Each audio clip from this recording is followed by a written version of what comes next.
All right, today, guys, on this video, we're going to talk about words that will help us create status and frame and create an attraction versus having you in a lower status with no frame, the weaker frame. There's always a frame, right? There's two frames, they always collide. The stronger one always absorbs the weaker one and wins and sets the tone for the conversation, the meeting, whatever the interaction. We want to give you the stronger frame. We want you to have the high status. And of course, we want to create that attraction that pulls that client in, customer in, versus having them feel like you're chasing them, right? Human psychology, we want what we can't have. We pursue that which eludes us, and we want to be seen, with higher status people and places. That's just the way it tends to work. And chasing all the time takes a lot of extra energy, and is not as effective long-term as attracting. A salesperson who attracts their clients and attracts them towards those deals tends to have less returns and get more referrals because they now feel the client feels different about it than if they were pursued.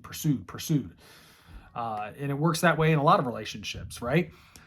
So we'll get right to it. Hopefully this will be a little bit shorter video, but I want to get to it on some words. This is not an exhaustive list of the words that we need you to use or not use, but I'm going to use some terminology that we want to really avoid that appears too salesy.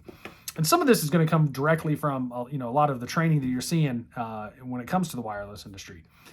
No offense to those guys, but a lot of those people haven't had more experience in a store than hopping in a car with a VP and sharing donuts or bagels at a breakfast at a retail store and then being like, we really connected with the field today. Probably didn't for the most part. And then there's, of course, different people who have, but maybe they've been out of the field now for a little bit longer. And some of this stuff can very slowly creep in, and all of a sudden you're talking shop.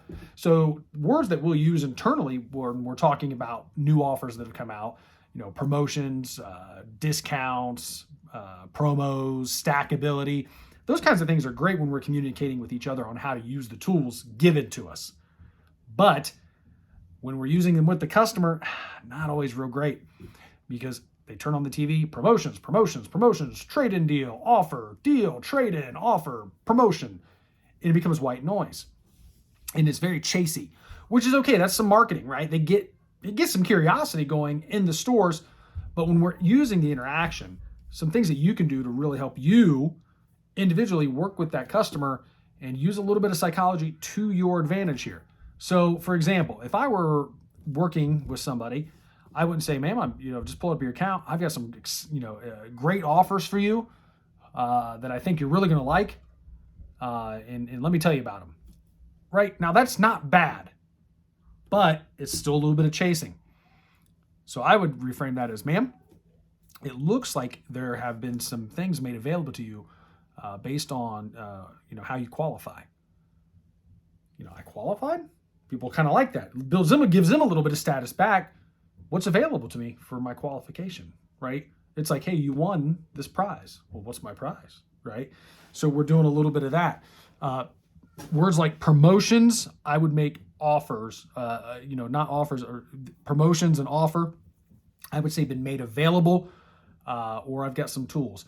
All right, Mr. Smith here, I'm looking at your account, and with the tools that I have available to me right now these are a limited time. I don't know, if I'm going to have these utilities. But what we'll be able to do, based on how you qualify your account right now, based on its current status,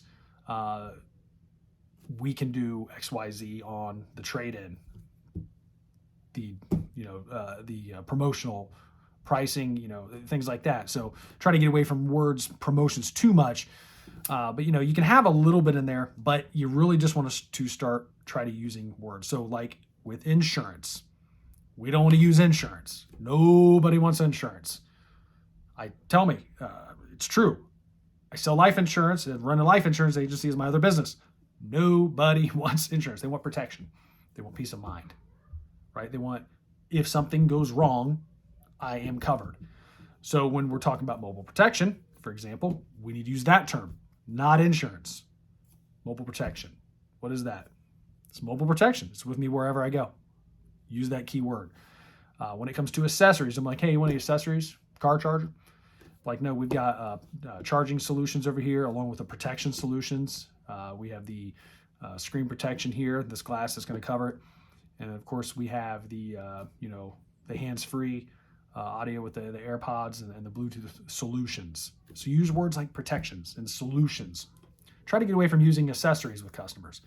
Don't use the words insurance, and try to make what's been made available to you versus an offer. Try to start saying, with the tools I have right now, based on what you qualify for, versus promotions that we have until, So we just want to start to differentiate ourselves a little bit. These are subtle words. Once again, these are not everything in different terminology, but as you start to learn how to set that frame, you'll start to understand the way that words work. For example, versus, well, your first bill is going to be a lot bigger, but then it won't be so big. You're being honest, right? You're giving a customer a good perception, but man, you might undo a deal there.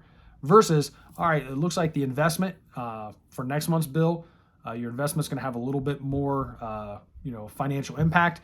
And then after that, it's going to go down to the price that we discussed here, and you're going to have that really great value.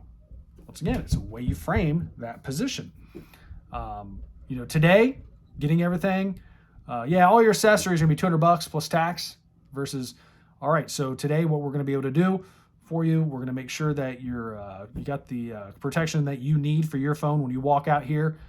We also have the Bluetooth solution that's pretty awesome and exciting there. And so along with your brand new device, we got to give the government their cut. All right, so everybody all in, that is only $210 or $210, right? $210. $2,010. You sold a lot of phones, but it's only $210. Only. So minimize the things that may feel negative and maximize the things that would be positive. It's just some subtle shading, but think of baseball. It's framing a pitch. Anybody who's ever watched a game has seen a catcher catch the ball and move it real quick. You're like, what are they doing? Well, they're just framing that pitch. Maybe that pitch was a couple inches outside, but take that same pitch and a good catcher flips it over. Now it's on the plate. That's a strike, right? And that can be the difference between a championship.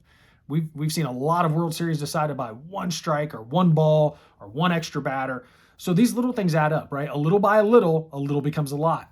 And it really comes back to that with your words. So just a quick recap, we want to build status. We want to have frame.